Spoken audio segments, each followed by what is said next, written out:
Hello, MotoAmerica fans. It's time for another episode of Off Track with Carruthers and Bice. You'll laugh, you'll cry, and you may even learn something from this unlikely pair and their special guest. The mic is yours, Paul and Sean.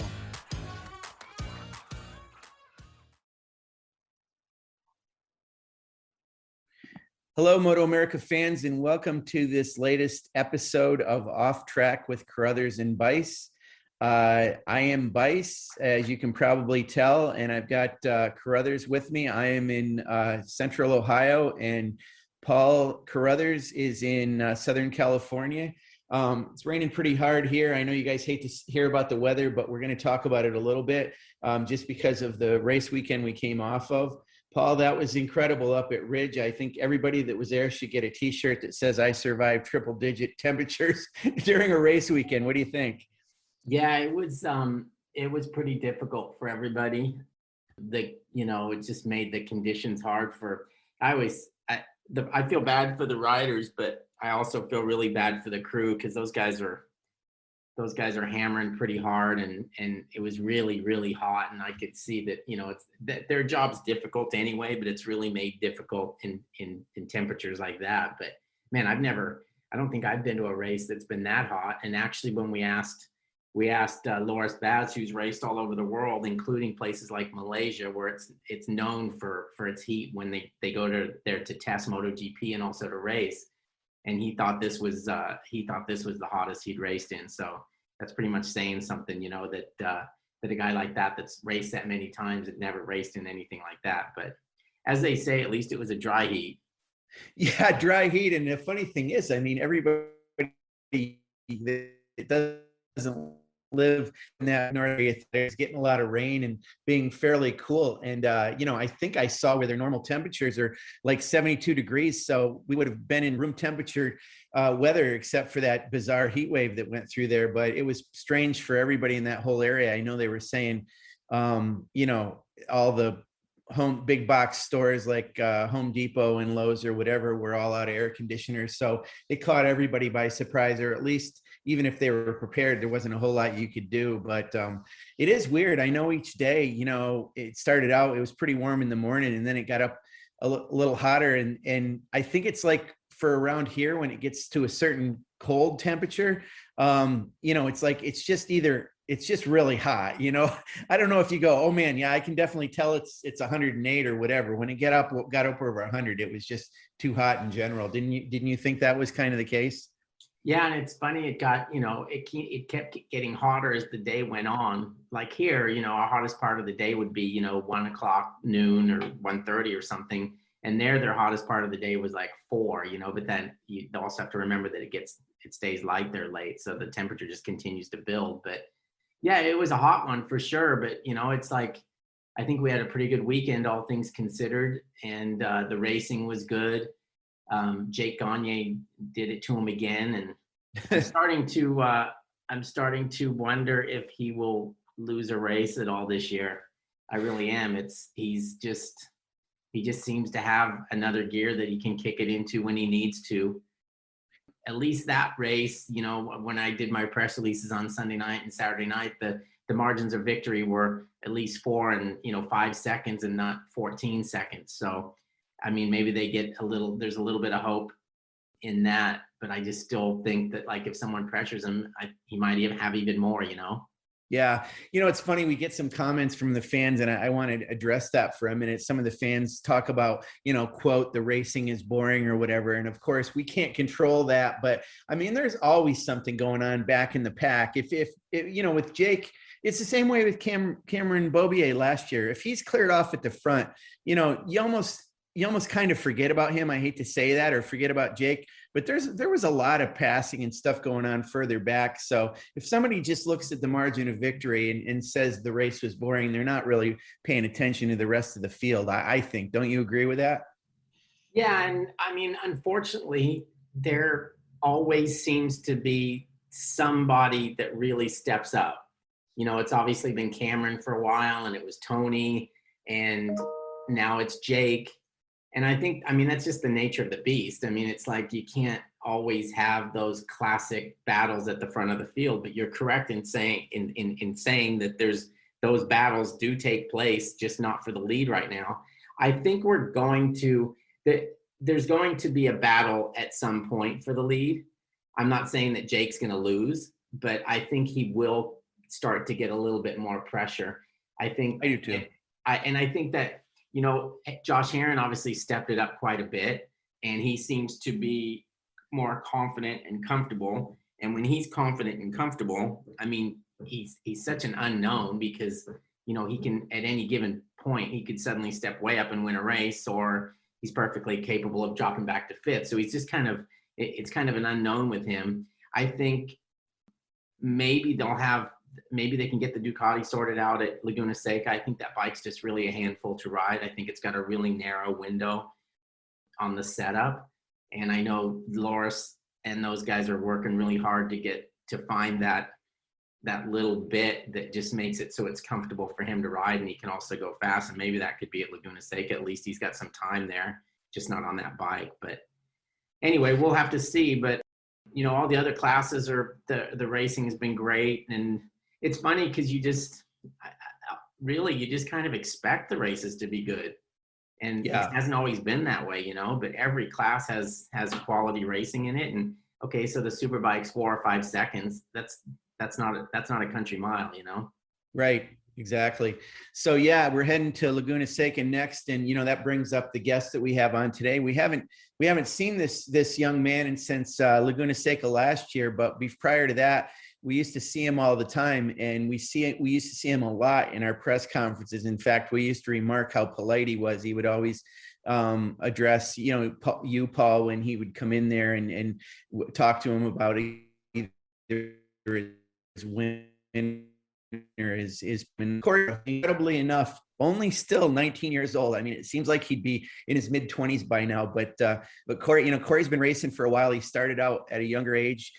He's raced in the KTM RC Cup with us.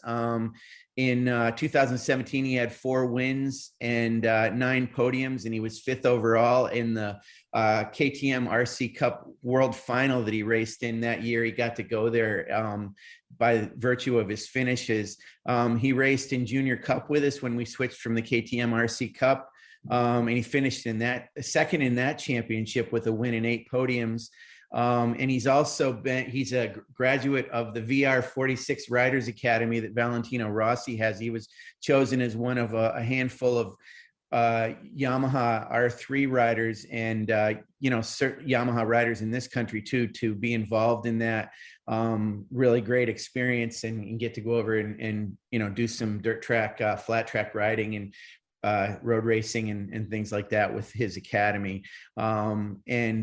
He's raced a little bit with us in Supersport, but what's pretty notable about Cory last year is he showed up at Laguna Seca, which is not, it's not real far. I don't know. It may be a track that Cory would consider one of his home tracks, but I have to say, and I'll say this to Cory, well, when we bring him on, when we bring him on, but he qualified 7th for that race, which is good.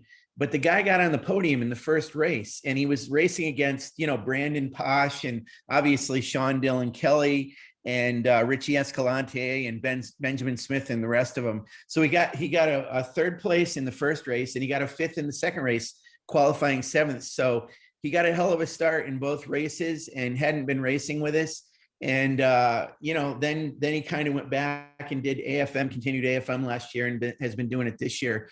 But he got in touch with us. He has an announcement to make. But so let's bring him in. And Cory, thanks for joining Paul and I. And let's talk about your announcement. What do you got coming up here for us? Yeah, thank you for having me. My announcement is I'm going to be showing up again at Laguna this year. We want to come back in and make our presence known again. We had a great showing, and we've been building on our program since then. And my goal for Laguna is to come in, start off where we finished last year, and hopefully make something happen for the rest of the season.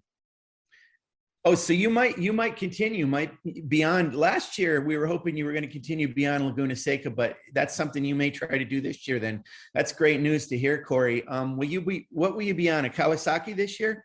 Yeah, we're racing the same exact bike as last year, same program. We've added a couple things to our program with a little bit of funding over the winter. I've been working at Costco, and like I want to say 90% of my income from Costco goes straight into my racing program. So we've added a couple cool things. We got some help, and Jesse's just been going to work on that thing.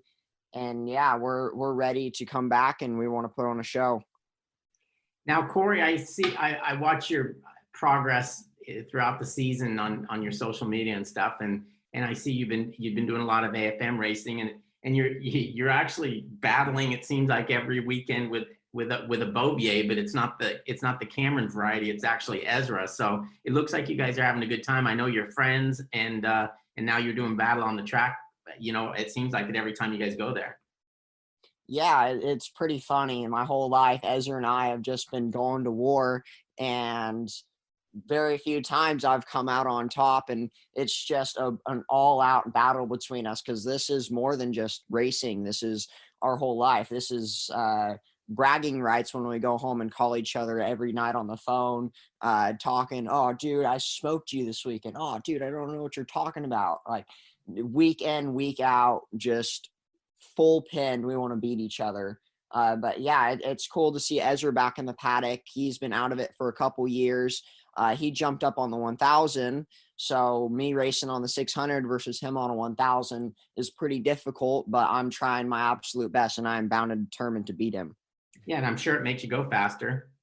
Yeah, exactly. And that's what we've been training for, because I haven't raced a whole lot of 600s out here. Rocco Landers showed up to a Button Willow race, and we had a pretty good battle. He was riding really, really good, but we haven't been able to race at MotoAmerica, where you have guys pack and you're just all out battle. So I'm really curious to see where I'm going to stack up. And yeah, but my all out pace has been improving quite a bit over this season, and I'm really excited to see where we stand at Laguna. Cory, do you I know in the past you've actually had Cameron's dad, Jeff Bobier, working with you. So, well, before I say that, let me just give a shout out to the Ventura family, because they're some of my favorite people, just super nice people. Your dad, Chris, and your mom, Julie, and your sister, Emily, who has actually helped us out a lot within the paddock. I mean, she's worked in our hospitality as a volunteer with Ron Heben, preparing meals and stuff in the past. So we haven't seen her in a while yet either. So I do want to say your entire family is, we miss all of you guys. And I'm sure it sounds like all of them will be there, but will Jeff be working with you as well at Laguna? Yeah, Jeff will be there. Ezra's original plan was to come race as well at Laguna.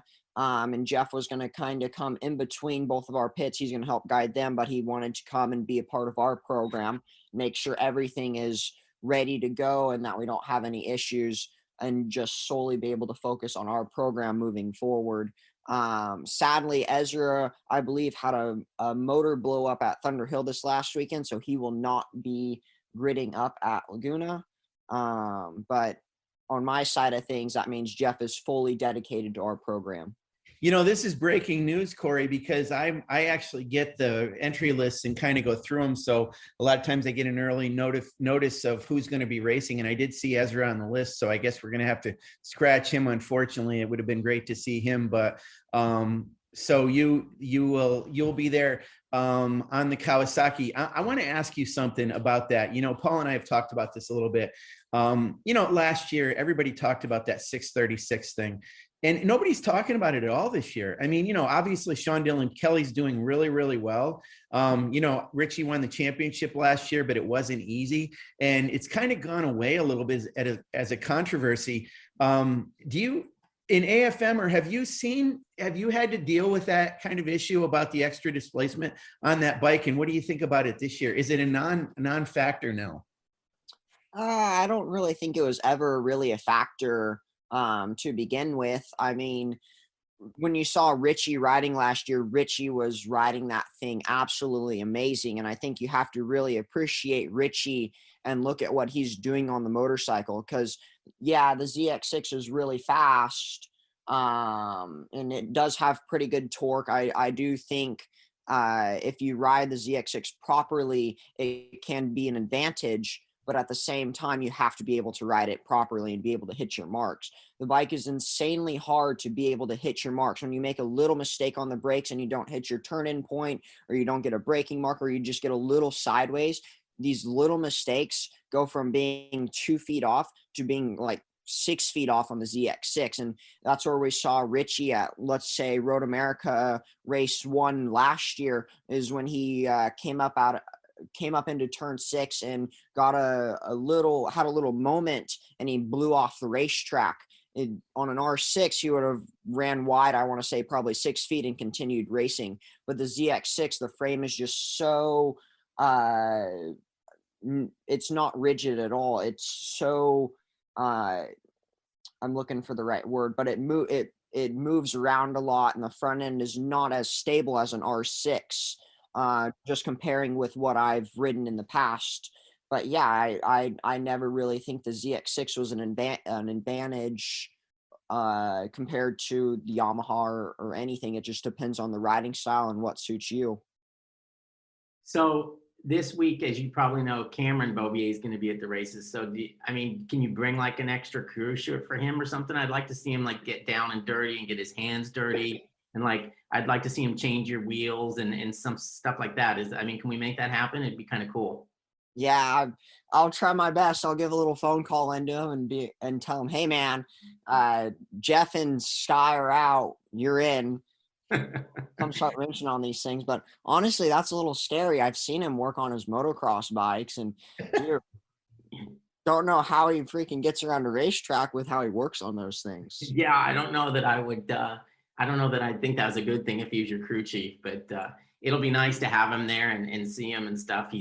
I think he's had a good year, and I know it's been tough, but we're always pretty proud of his results because we kind of know what he's dealing with. So.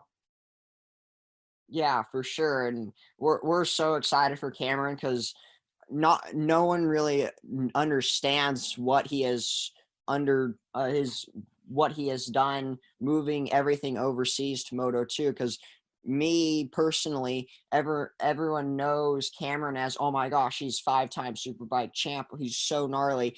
I look at him as the dude that we go on bike rides with. We just do dumb little things and have a good time playing Xbox. And yeah, Cameron has completely changed his whole lifestyle, and the Moto2 so gnarly right now. And Cameron, I want to say, is probably one of the best rookies trying to work his way up through, because throughout the years you see other Moto3 rookies and people come up and they struggle for, I want to say, 2 or 3 years, and Cameron's jumping in it, and his race pace is absolutely phenomenal. I want to talk about that a little bit, Cory, because you gave a great analysis of Richie Escalante on that Kawasaki. So obviously, you've, as a racer, you've got the technical knowledge, and Paul and I talk about this quite a bit. The fact that, it's unfortunate that, Cameron is way far in the back based on qualifying and practice times and stuff. But when he gets in the race, he does the, screen door and a submarine move and goes up through to the front. So give us some analysis on that. What is it about qualifying in Moto2 versus what does it show about Cameron to be able to pick off so many guys and go towards the front as fast as he can? Tell us what that means about his talent and his ability in Moto2. Yeah, I just think it shows it's a better comparison for where Cameron really sits. Because obviously we see Cameron racing out here, and his race pace is absolutely amazing. And he can just figure things out on the fly. But I think the big thing is Cameron doesn't have enough track time. He's figuring the track out on day one, where people are getting there, setting their bikes up and moving forward. They already have a line, where Cameron has to kind of figure it out. Each track is so different in the GPs, and you only hit the each GP once. So I think that's why we saw Cameron do so good at Qatar, because he had a lot of testing and everything going to Qatar. And now he's just trying to learn, and different Moto2 riders are doing different things. Everyone is progressing forward, and it just all depends on what aligns, how, when. And Cameron's so awesome. He's just a different level, and he brought that over to Moto2, which is so cool. And yeah, and I think in qualifying a little bit, Cameron hasn't really, I think throughout his career, he hasn't been the best qualifier, but when it comes to race pace, he can just charge right on through that. And as soon as he gets qualifying figured out, dude, those Moto2 guys are going to be scared. I love it. Hey, let's go back to talk about you for a minute. I don't want to make you feel like I doubted you at all, but Cory, you did surprise me at Laguna. And I think it's just because when we're following the series and we have the riders that we have, and, you know, we kind of know the players and the way things were going with SDK last year and with Richie and also Brandon Posh. I mean, he was right up there too. When you came in, and we know your capabilities, we know your talent.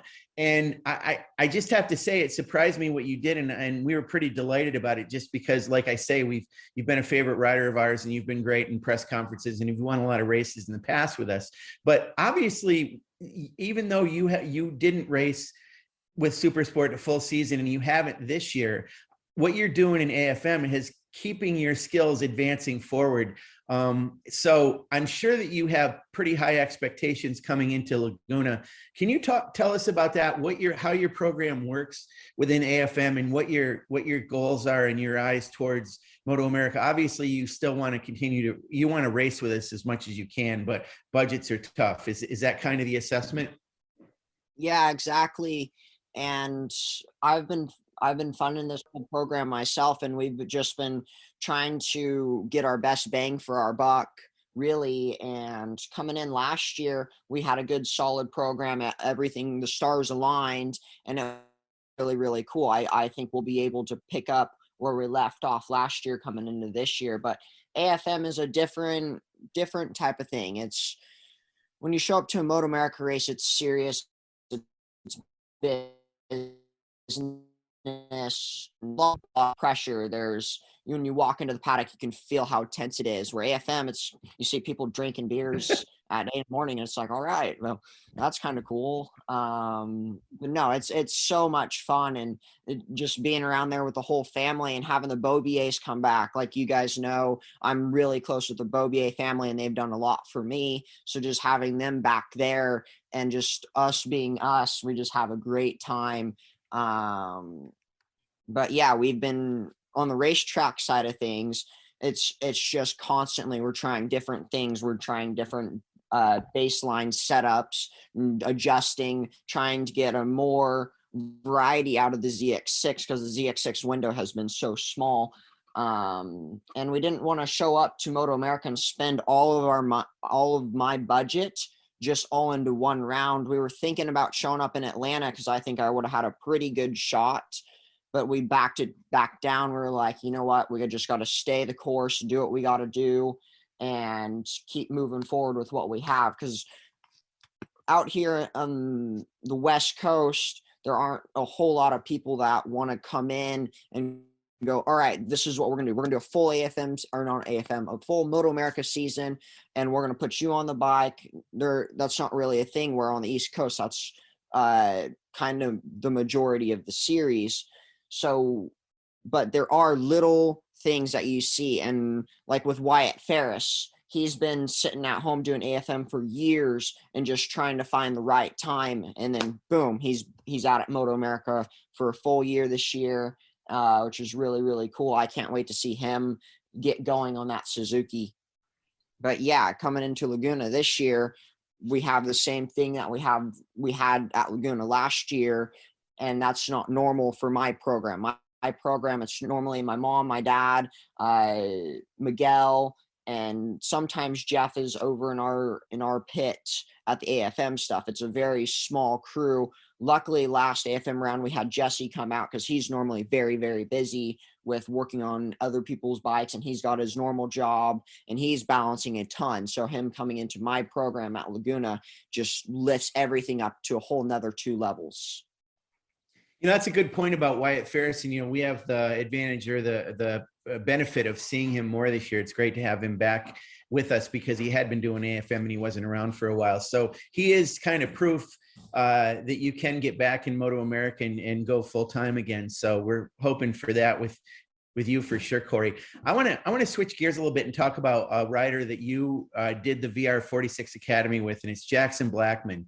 You guys went over there and did that whole deal together. I don't know if you stay in touch with Jackson or not, but it's been interesting with him. He was injured at the beginning of the year, and I'm going to come out and say this, and Jackson, I mean no disrespect to you on this, but if you're going to listen to this podcast, but at VIR, it was funny when he was going through tech, and it's his dad's in his program, and the front of his bike, it's a Yamaha FC07 MT07, and he actually had masking tape on the front of the fairing to just put down that number 18 so he could get it through tech. So they were kind of putting it together on a real shoestring budget, and look what the kid's done. I mean, he doubled at Ridge, and he's going really well in a very tough class. So I want to ask you, because you had some knowledge of being around Jackson, and Jackson's kind of coming into his own in Twins Cup. Have you ever considered, some of the riders have gone from Junior Cup into Twins Cup and not made the huge leap. We've talked about this with you in the past, and you felt like you wanted that kind of big carrot in front of you. You wanted to race with the best in a really, premier class and give yourself a real kind of a tough measuring stick. Do you still feel like that's a good way for you to go? And would you even consider racing in Twins Cup like Jackson's done and had some success like he has? Yeah, when we jumped up, the Twins Cup was kind of more, it was a less developed series, which was a little weird. And I was a little unsure of that class. And I was like, well, okay, I think the 600's more the route, and that's the way we were directed, just with Hayes and Cameron. Everyone wanted me to jump up onto a 600. But now that the Twins have become more developed, more bikes are entering the series. Like, I was able to ride the Aprilia RS 660 last, I want to say, November. That thing is pretty cool. It feels like those are going to be what kills the 600 class. It's going to slowly evolve into the Twins becoming the new 600 class. But yeah, Jackson's riding the thing so good. I'm super proud of Jackson because over the last couple of years, I haven't seen that side of Jackson ever since we left Junior Cup. And I've talked to him all the time too. And I'm like, hey man, I know you can do this. I give him some confidence, and him and his dad run that program. And I think that's when they do best.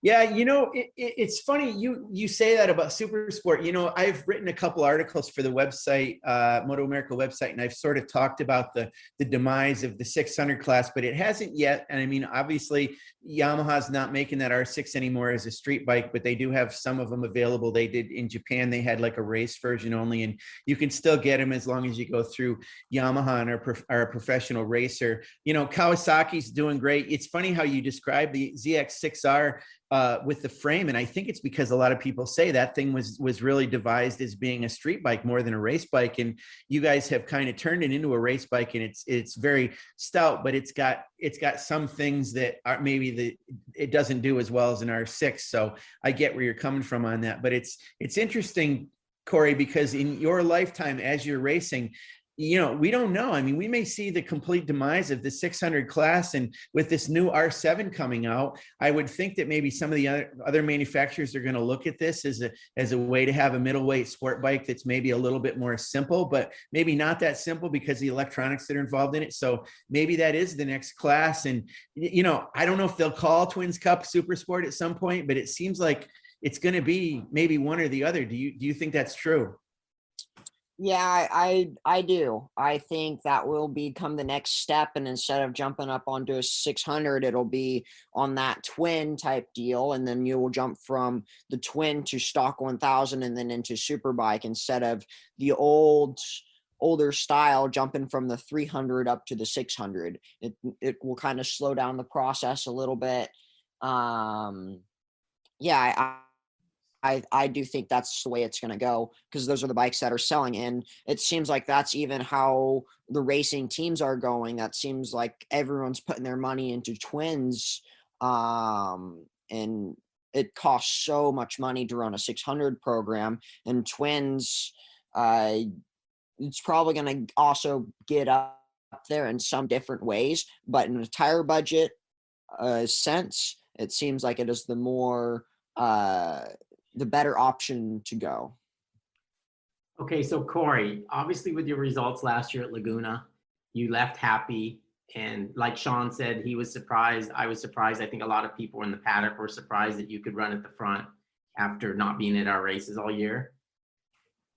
Going into this year, you probably have higher expectations than you did last year. And also, do you see it as, I don't know that it even exists anymore, because the times aren't what they used to be. But before, in the past, a kid like yourself shows up at Laguna Seca and does really well and gets on the podium, and maybe he gets a phone call from a team, that shows some interest. Ultimately, that's probably got to be your goal, right? Exactly.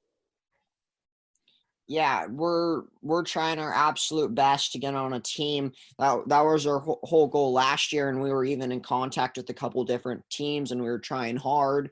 But what it comes down to is I didn't have the budget to be able to buy a ride into a team. So we decided to take our program back and just keep on developing that and come back strong again to wow the crowd again, because it's one thing to do it once, but if you can do it twice, it's a different story. Yeah, and it's got to help that you're so young. Yeah, I mean, exactly. I thought you were 30. I was surprised when Sean said how young you were. Yeah, 19 as of February 28th, right? Hence the number 28, Cory. Is that right? Correct. All right, man. Not that I'm stalking you or anything, but I like to pay attention to you. You're a good guy. Hey, so we made this announcement. We're going to see you at Laguna Seca. So I think we're pretty much ready to wrap up. We'll see you down there, Cory. And I want to say to the fans, well, let me say it in Shakespearean terms. I used to do a lot of Shakespeare when I was in college, and I loved Hamlet. And when he says, "Get thee to a nunnery," I'm going to say, "Get thee to WeatherTech Raceway Laguna Seca," because you get to see him win or put it on the podium, but certainly do a good showing at one of his favorite tracks. And we've got so much stuff going on coming up there. I mean, there's obviously the King of the Baggers is going to wrap up there with their 3-race series. It's going to be the final race.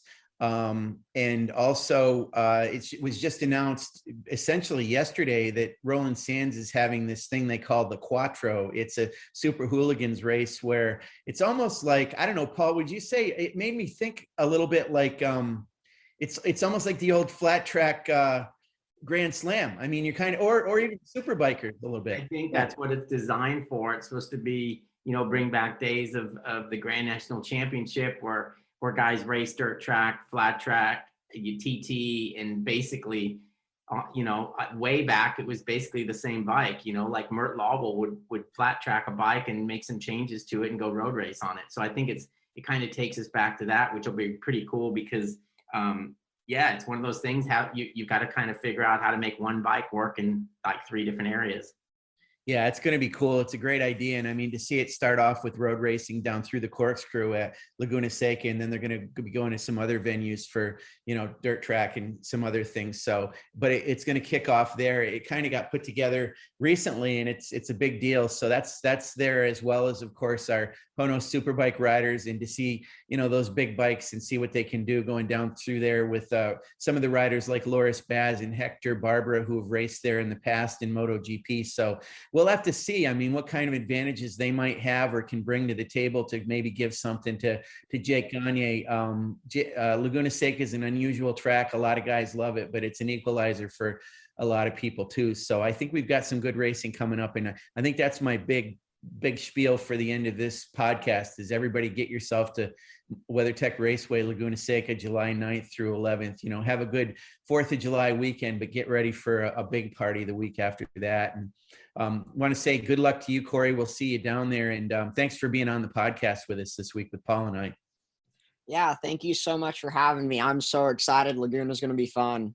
Yeah, it's going to be a big one. It's actually one of those events. I think it's going to be a little hectic for those of us working in it. It might be more fun. It might be more fun to be a spectator, but it's definitely going to be a good show. There's going to be so much stuff going on. It's going to make your head spin. So I think everyone will enjoy the show. And I want you two to both have a safe and happy 4th of July. And we'll see you both next week out in Monterey. Sounds good.